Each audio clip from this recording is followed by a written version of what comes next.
प्रणाम मित्रों। हमने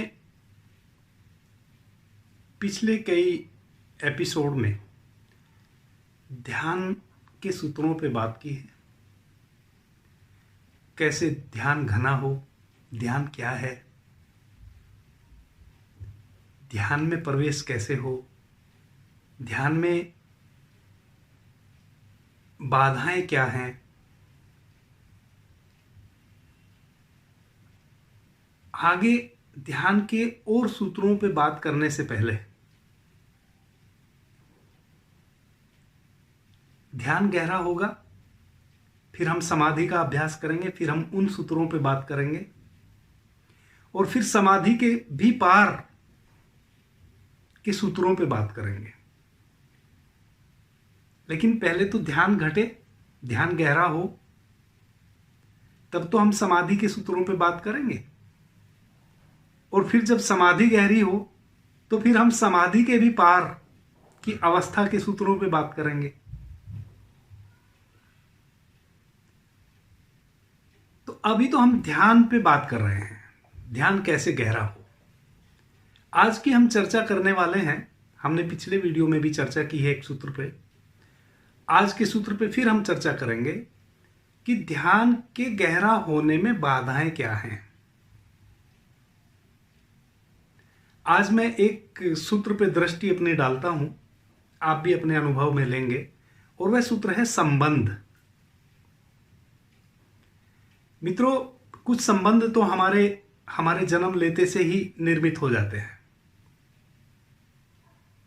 नेचुरली, प्राकृतिक रूप से। जैसे ही हम मां के गर्भ से जन्म लेते हैं, तैसे ही भाई बहन, चाचा ताया, नाना नानी, बुआ मौसा, दादा दादी, प्राकृतिक संबंध निर्मित हो जाते हैं। इधर पैदा लिए कि हम संबंधों में आ गए। कुछ संबंध हम अपने जीवन काल में गढ़ते हैं। हम जिस परिवेश में रहते हैं वहां उस परिवेश में कुछ हमारे संबंध बनते हैं। हम जहां अपना व्यवसाय करते हैं, नौकरी करते हैं, मेहनत करते हैं, मजदूरी करते हैं, फिर वहां कुछ हमारे संबंध निर्मित होते हैं। और कई संबंध तो ऐसे निर्मित होते हैं मित्रों कि हम डर भी जाते हैं कि भाई यह व्यक्ति अगर मेरे से अलग हो गया तो मैं अपने जीवन की कैसे कल्पना करूंगा।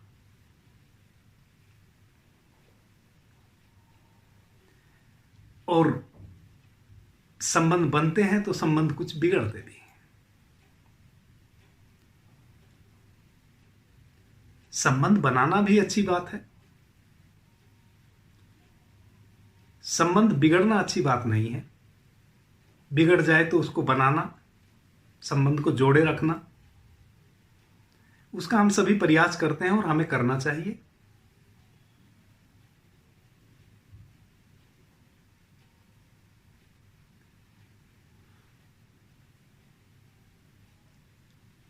लेकिन ये संबंध बाधा कब बन जाते हैं,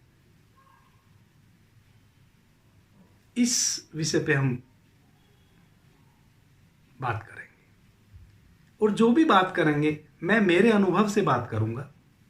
हो सकता है किन्हीं मित्रों का वैसा अनुभव हो और जिन मित्रों का नहीं है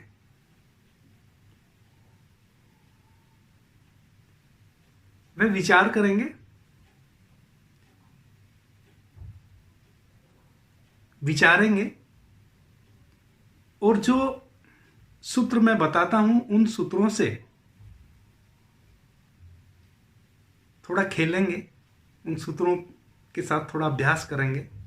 आपके भी अनुभव में आ जाए तो फिर उस अभ्यास को आप आगे बढ़ाएंगे, और आपके अनुभव में नहीं आए तो आप छोड़ देंगे। जो भी सूत्रों पे मैं बात करता हूं, जो भी मेरे अनुभव हैं, मैं आपके सामने लाता हूं, जरूरी नहीं वे आपके भी अनुभव हों, और जरूरी नहीं मैं सब बातें सत्य ही बोल रहा हूं। मैं तो अपनी तरफ से सत्य ही बोल रहा हूं। मैं तो कसम ही खाया हूं कि अब मैं सत्य ही बोलूंगा। मेरे जीवन में अब झूठ का कोई स्थान नहीं बचा है। लेकिन हो सकता है मेरा अनुभव भी असत्य हो।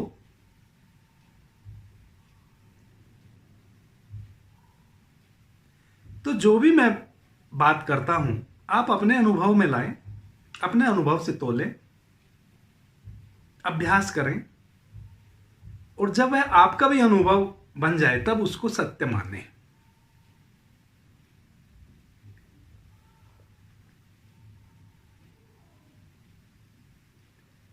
मित्रों, हमारे साथ कई बार ऐसी घटनाएं घटती हैं। मैं एक छोटी सी कहानी से अपनी बात शुरू करूंगा तो आपको समझने में आसानी होगी। एक राजा का छोटा बच्चा, कोई 2, 3, 4 साल का, किसी मेले में भीड़ में खो गया।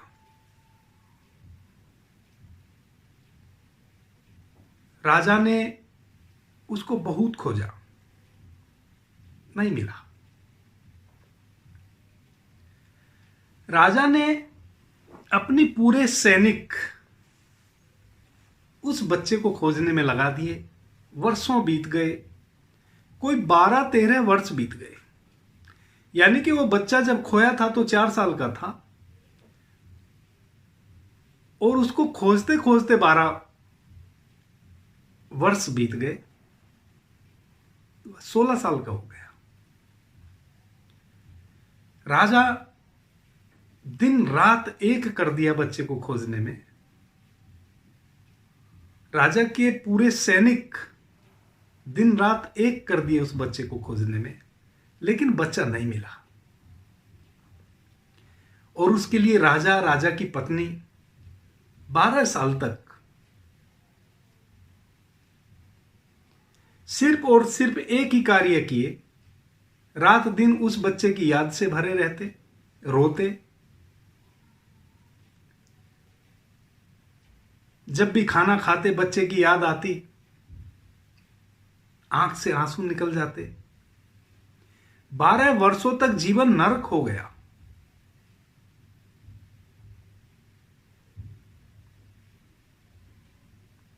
बच्चा मिला नहीं। बच्चे की यादें थी। जब भी खाना आए तो सोचें कि पता नहीं मेरा बच्चा मर गया कि जिंदा है। अगर जिंदा है तो वो खाना उसको मिला होगा कि नहीं मिला होगा इस समय, और रोने लग जाते।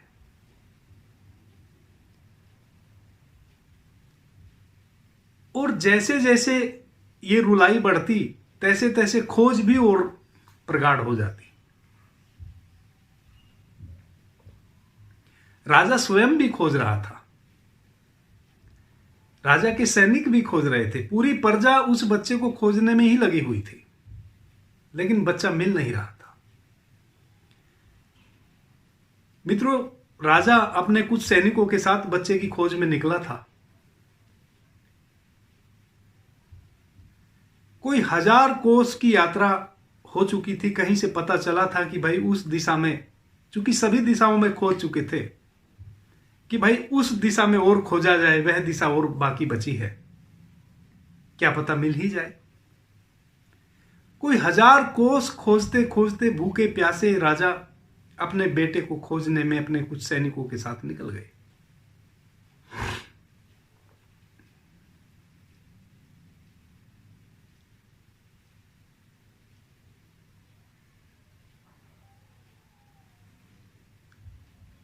जिस दिशा में खोज रहे थे,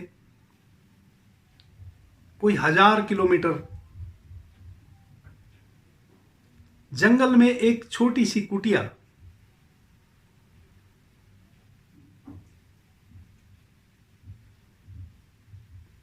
किसी लकड़हारे की,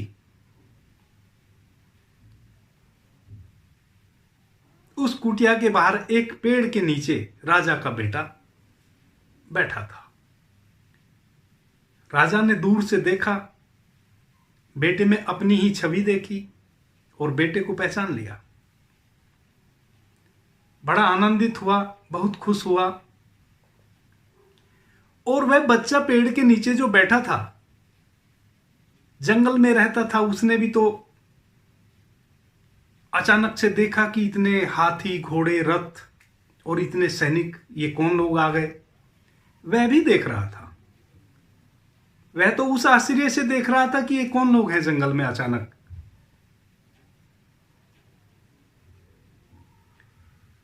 और वह खड़ा हो गया, खड़ा होकर देखने लगा। कुछ दूरी पे राजा ने रथ रोका और रथ से नीचे उतर के बेटे की तरफ बढ़ा। और बेटा जब कोई 5 मीटर दूर रह गया तो राजा खड़ा हो गया, आगे नहीं बढ़ा।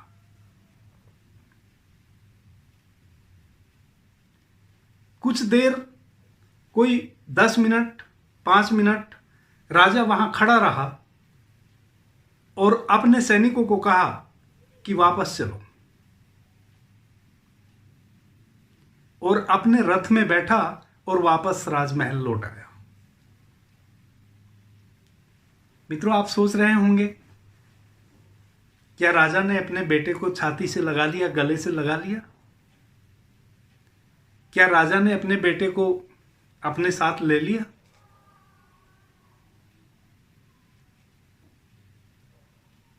नहीं मित्रों, यही सूत्र है। आज के इस वीडियो का यही सूत्र है।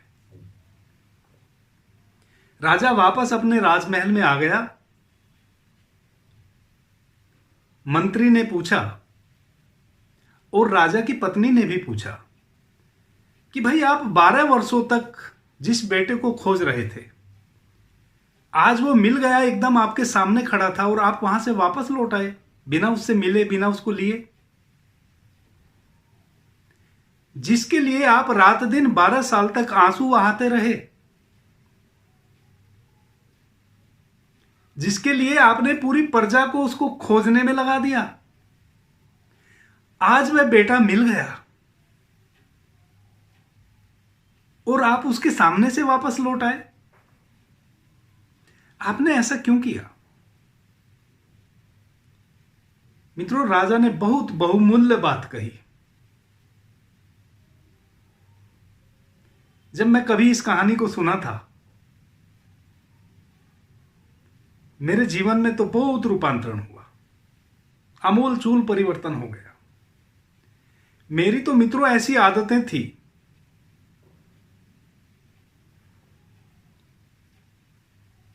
कि मुझे मनुष्य तो मनुष्य, जानवर भी अगर मेरे जीवन में प्रवेश कर जाए,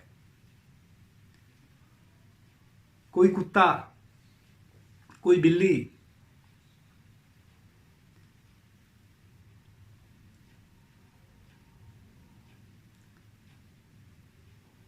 तो मैं उससे ऐसा नाता जोड़ लेता था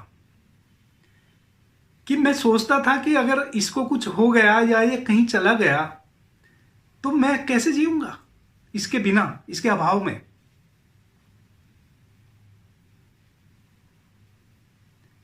जब मैंने इस कहानी को सुना, मेरे जीवन में आमूल चूल परिवर्तन हुए।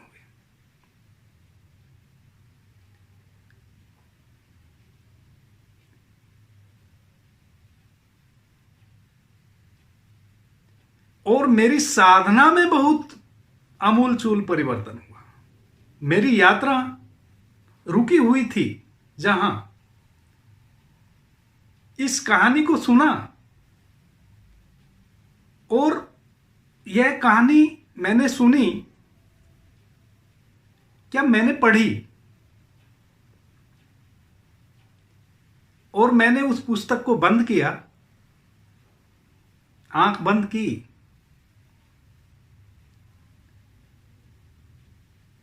और मेरी यात्रा उसी क्षण घट गई।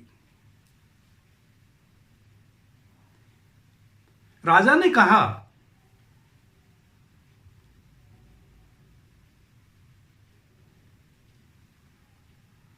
मैं 1000 किलोमीटर दूर चल के उस बच्चे के पास गया, मात्र 10 कदम से मैं वापस लौट आया। क्योंकि मैं 1000 किलोमीटर चल के गया हूं, वह बच्चा 10 कदम भी मेरी तरफ नहीं लौटा, तो उसके मिलने का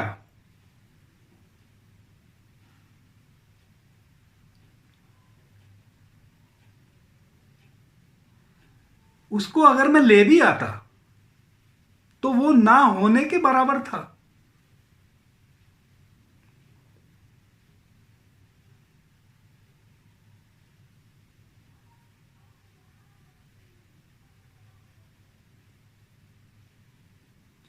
मैं अगर 1000 किलोमीटर की यात्रा करके उस तक पहुंचता हूं और वह 10 कदम भी मेरी तरफ नहीं पहुंचता है, और फिर भी अगर मैं उसको बहला फुसला के ले आता, तो उसका आना और ना आना बराबर था।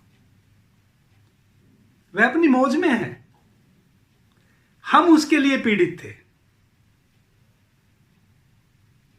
आज मेरी सारी पीड़ा खत्म हो गई, उसको मेरी जरूरत नहीं है।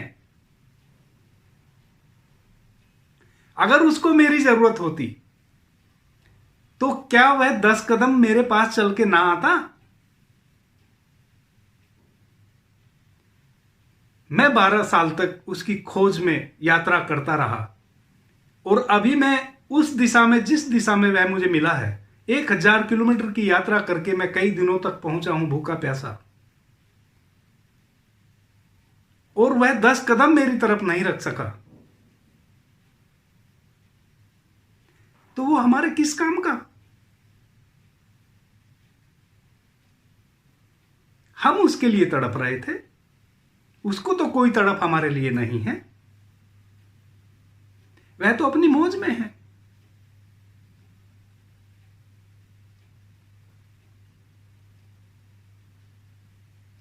अपने आनंद में है। इसलिए मैं वापस आ गया।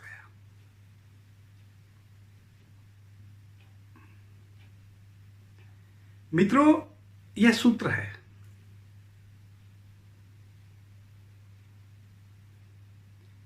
हमारी चीजों को पकड़ने की इतनी गहन आदत हो गई है कि हम जिस चीज को भी पकड़ते हैं उसको छोड़ते ही नहीं। फिर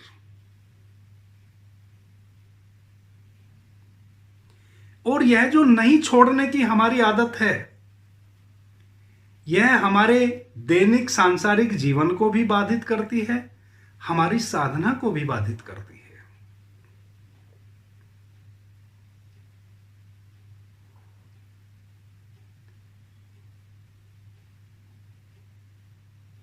संबंधों को बनाओ। कैसे बनाओ? आपके जीवन में कोई किसी भी रूप में आता है, उसका अभिवादन करो, उसका आदर सत्कार करो। अगर वह जाना चाहता है तो उसको प्रेम से विदा करो।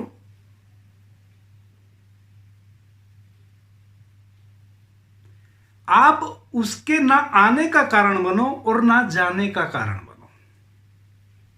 कोई भी नया संबंध निर्मित होता है, आप ना उसको बनाने का कारण बनो, ना उसको बिगाड़ने का कारण बनो। स्वभावतः जो होता है उसको हो जाने दो।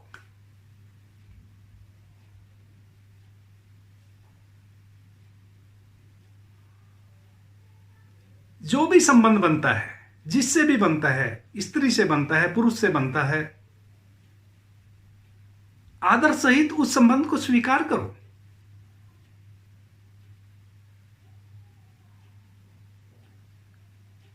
और अगर वह संबंध बिगड़ता है, यानी कि जो संबंध निर्मित हुआ है वह व्यक्ति अब आपसे दूर जाना चाहता है,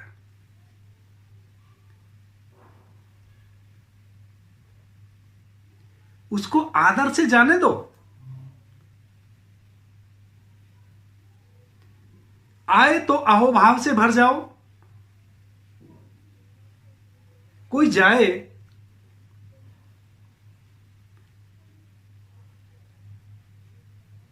तो धन्यवाद से भर जाओ कि भाई धन्यवाद, आप इतने दिन मेरे निकट रहे, आपके साथ मैंने दुख सुख देखे, आनंद भी देखा, दुख भी देखा, सुख भी देखा, उसके लिए बहुत बहुत धन्यवाद। जाते को रोको नहीं, अगर आपने जाते को रोका तो वह रुक भी जाएगा, क्योंकि रोकने के फिर हमारे अनेकों कारण हैं। हम किसी को इमोशनल ड्रामा करके रोक लेते हैं, किसी को लोभ से रोक लेते हैं, किसी को ताकत से रोक लेते हैं, किसी को धोखे से रोक लेते हैं। रोक तो आप लोगे,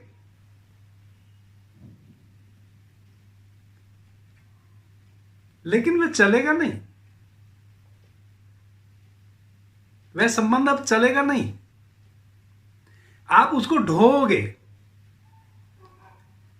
ढोना जुर्म है, आपके लिए भी और सामने वाले के लिए भी। आप स्वयं को धोखा दे रहे हैं, सामने वाले को धोखा दे रहे हैं।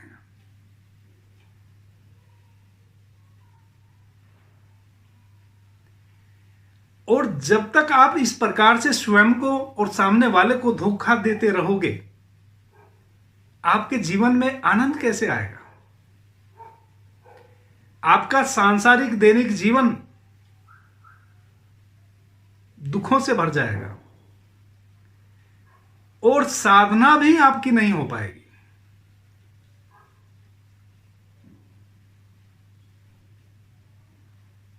आप साधना से भी वंचित रह जाएंगे और सांसारिक सुखों से भी वंचित रह जाएंगे।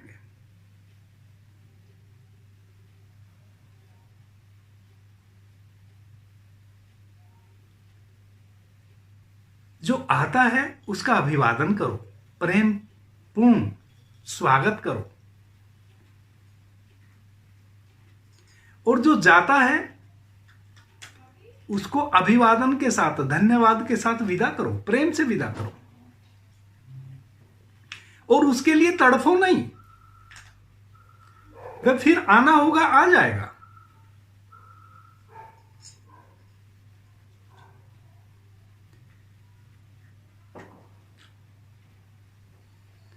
उसके लिए यह भी मत तड़फो कि वो आपसे, कई बार हमें यह भी भ्रांति हो जाती है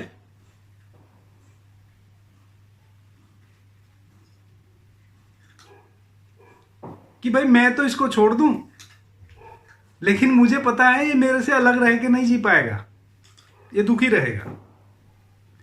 आपको क्या लेना उसके दुख से?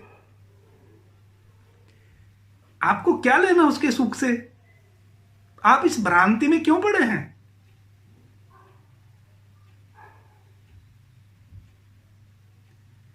आपके पास था तो आप जो उसको दे सकते थे वह आपने दिया।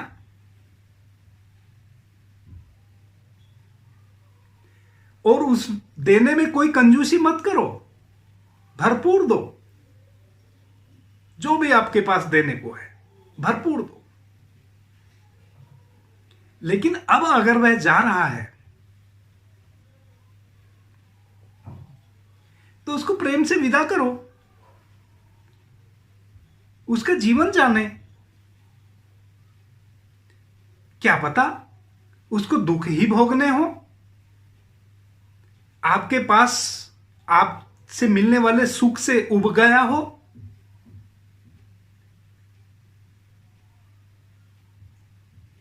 और अब जो दुख वह भोगने के लिए आया है इस पृथ्वी पे,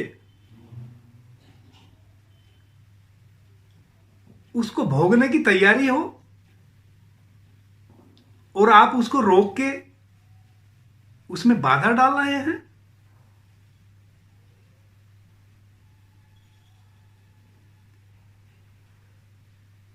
आप उसको रोक के क्या अब जब वह जाना चाह रहा है और आप उसको किसी भी कारण से रोकते हैं, क्या अब वह आपके पास सुख से रह पाएगा? नहीं रह पाएगा।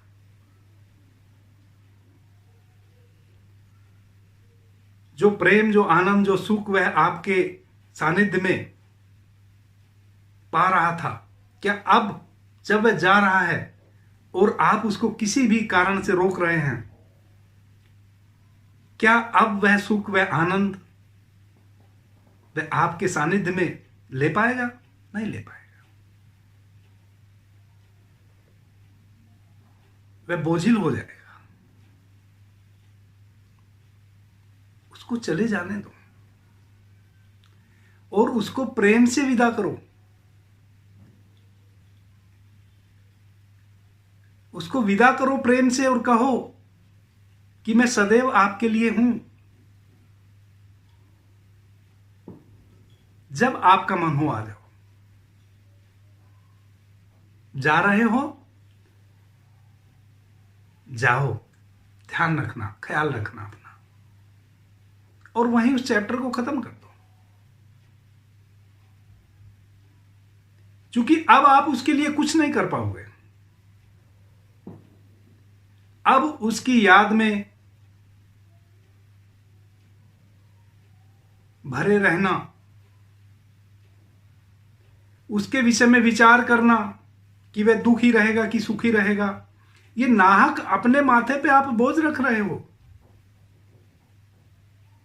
आपका दायित्व तब तक ही था जब तक वह आपके निकट था।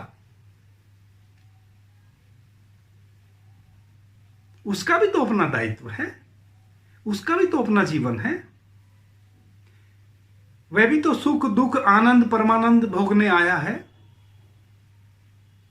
उसकी भी तो निजता है, उसकी भी तो स्वतंत्रता है, और आपकी भी तो स्वतंत्रता है।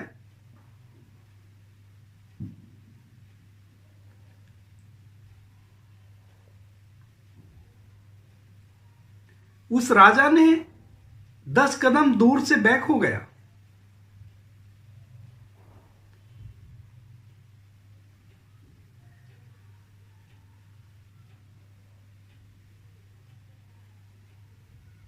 क्योंकि अगर राजा उस बच्चे को ले आता और वो बच्चा आ भी जाता, लेकिन वह राजा का बच्चा नहीं होता।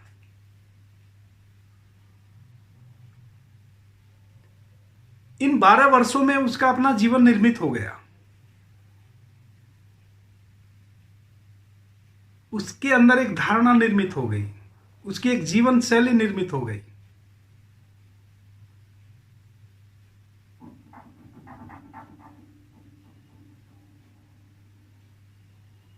उसको आप राजकुमार नहीं बना सकते।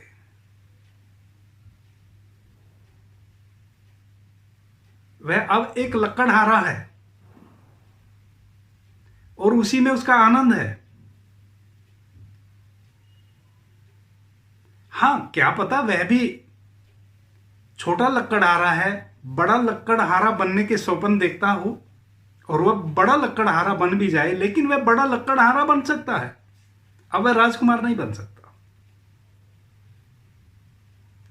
अगर राजा उसको अपने महल में ले भी आए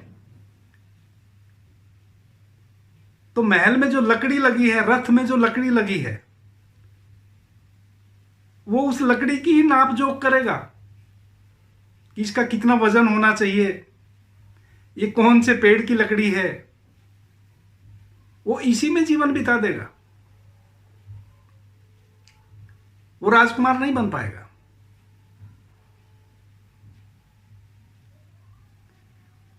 और जबरदस्ती उसकी मौज भी खत्म हो जाएगी आपके पास, और आपका दुख भी खत्म नहीं होगा। बेटे से मिलने का जो सुख आप प्राप्त करना चाहते हैं, वह सुख भी आपको उपलब्ध नहीं होगा। क्योंकि एक राजा तो अपने बेटे को राजकुमार के रूप में ही देखना चाहेगा ना, और राजकुमार तो वह बेटा बन नहीं पाएगा। इसलिए दुख आपका अभी भी समाप्त नहीं होगा। अब राजा ने दुख और सुख दोनों समाप्त कर लिए, बैक हो गया, दुख खत्म। बेटे की अपनी मौज, और आज से हम सुखी। मित्रों, आपके जीवन में बहुत सारे संबंध ऐसे निर्मित होते हैं।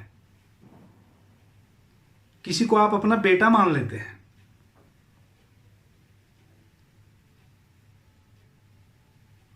किसी के पराये बच्चे को आप अपने बेटे के रूप में स्वीकार कर लेते हैं, और फिर किसी कारण से वह आपसे विदा ले लेता है, वह आपसे दूर हो जाता है। आप दुख से भर जाते हैं।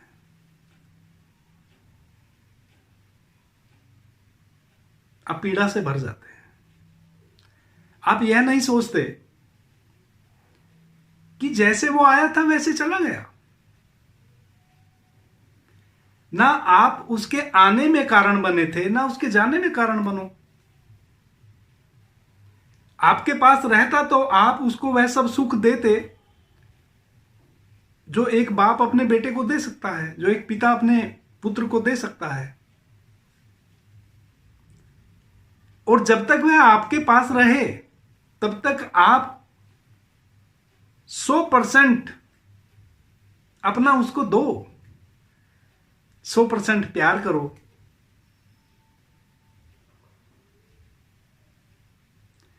100% अपना पितृ तत्व उस पर लुटाओ। लेकिन अब अगर वह किसी कारण नहीं है,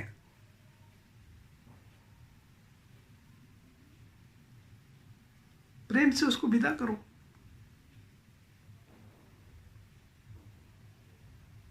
जब तक आपके पास है वहां छल मत करो, वहां कोई कमी मत करो।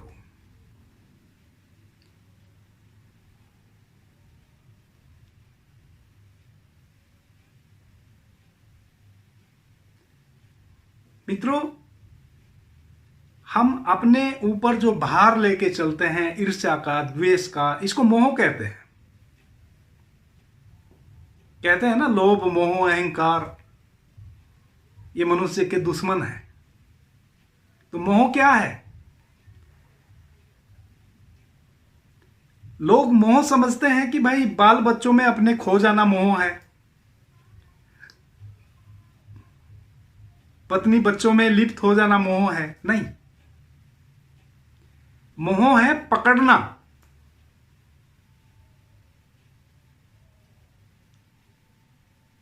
आप जो संबंधों को पकड़ लेते हैं कि जाने नहीं दूंगा, वह मोह है।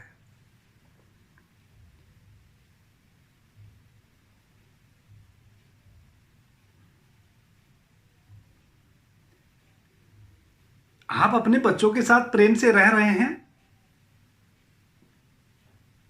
आपका बेटा, बेटी, पत्नी, माता पिता, भाई बहन, आपकी जिम्मेवारी है उनके प्रति, और आपको वह जिम्मेवारी निभानी चाहिए और पूरी ईमानदारी से निभानी चाहिए, बिना एक रत्ती भी बाकी कुछ रखे निभानी चाहिए। 100 के 100% अपना सर्वस्व लगा देना चाहिए निभाने में। और वह मोह नहीं है, वह मोह नहीं है। मोह तो तब है जब हम बहन को कहें कि भाई मैं तो इसको शादी करके विदा करूंगा ही नहीं, मैं कैसे रहूंगा इसके बिना। एक बाप अपनी बेटी को, वह जवान हो जाए और वह इस डर से उसकी शादी करके विदा ना करे कि मैं अपनी बेटी के बगैर कैसे रहूंगा, यह मोह है। बेटी को तो जाना ही है दूसरे के घर, एक नया परिवार उसको निर्मित करना है। वह सृष्टा है,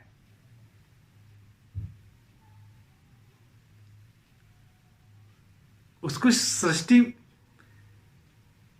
को आगे चलाना है, सर्जन करना है।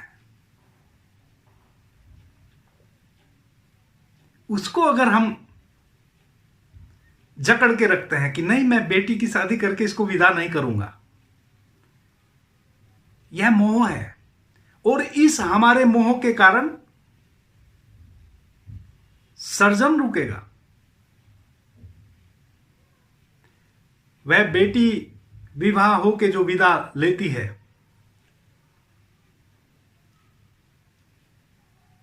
तो बेटी जब विवाह के बाद अपने माता पिता से विदा लेती है तो वह सर्जन के लिए जा रही है।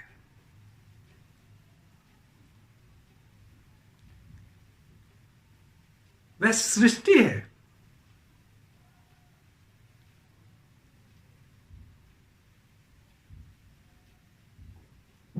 उसको हम नहीं रोक सकते, और अगर हमने रोका तो हमने सर्जन को रोक दिया। अगर हमने उसको रोका तो हमने परमात्मा के सृजनात्मक कार्यों में बाधा डाली। और हमारी हैसियत क्या है कि हम परमात्मा के कार्यों में बाधा डालें?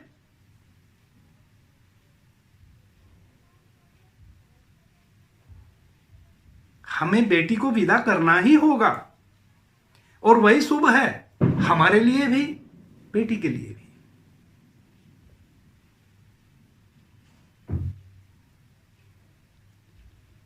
जब तक बेटी हमारे पास है,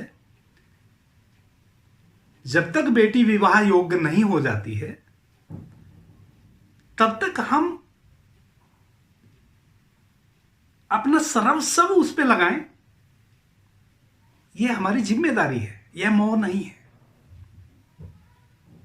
मित्रों, जो भी संबंध निर्मित होते हैं उनका आदर करो, उनका सम्मान करो, और जो खंडित होते हैं उनको हो जाने दो।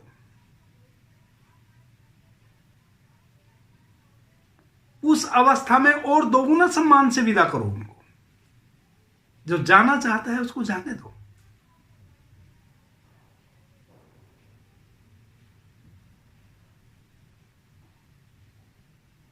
आपके साथ उसकी और यात्रा अगर होनी होगी तो वह फिर वापस लौट आएगा, नहीं तो यहां समाप्त हुई बात।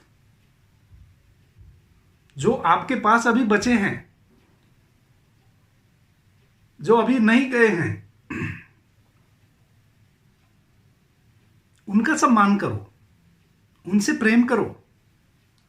उनके लिए तुम कुछ कर सकते हो तो करो।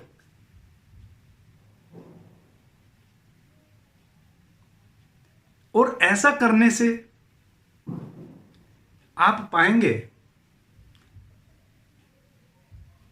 कि वह जो किसी के बिछड़ने का जो आपने एक भार अपने माथे पे रखा हुआ है, वह जो एक भय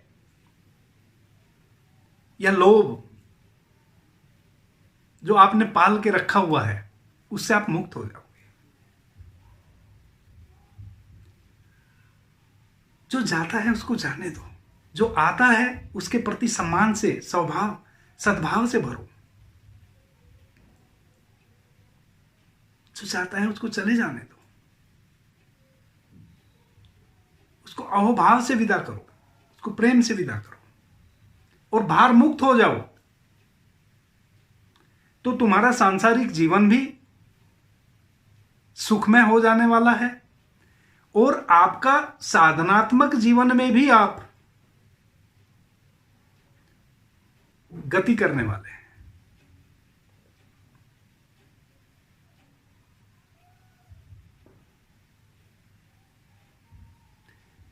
आज के लिए इतना ही। आपने मुझे प्रेम से, ध्यान से सुना, उससे मैं बहुत अनुग्रहित हूं। सभी मित्रों को मेरा प्रणाम, धन्यवाद।